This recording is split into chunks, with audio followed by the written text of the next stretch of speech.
आज आहे 25 तारीख आणि वर्षसुद्धा 2025 आणि आज आहे ख्रिसमस. मेरी क्रिसमस सगळ्यांना. आपला देश असा आहे की आपल्या देशामध्ये सगळ्या धर्माचे सगळ्या पंथाचे सगळ्या जातीचे लोक राहतात आणि आपण सगळ्या धर्माविषयी आदर मान ठेवतो. आज आहे रुद्रांशला सुट्टी आणि सुट्टी असेल तर पोहे तर आमच्या घरी बनतातच. रुद्रांशची खास फरमाईश असते. पोहे त्याच्या आवडते आहेत, तसे त्याच्या पप्पालासुद्धा आवडतात. पोट भरल्यावरही दिलं ना पोहे खायला तर ते नाही नाही म्हणणार.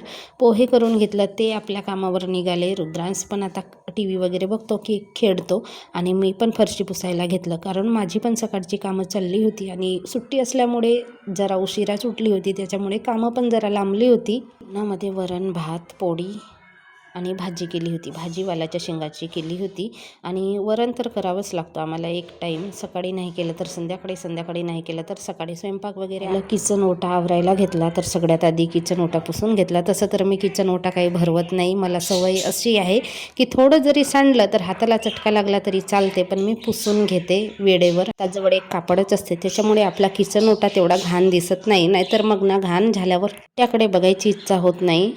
मी लावलेली लसूण कोथिंबीर आणि फुलांची झाडं तर मोजकीच आहेत, पण लसूण कोथिंबीर छान आलेला आहे. रुद्रांशच्या बड्डेला 2 झाडं घेतली होती. एक ख्रिसमस ट्री जो त्याने शाळेत घेऊन गेला आणि एक गुलाबाचं मी घरसाठी आणलं होतं. तेव्हा त्याला 2 फुलं आली होती आणि बऱ्याच दिवसानंतर आत्ता फुल आलेलं आहे. आणि कलर बघा किती छान दिसतो, खूप भारी दिसतो गुलाबाचा फुल. कधी मोठा होतो ते बघते.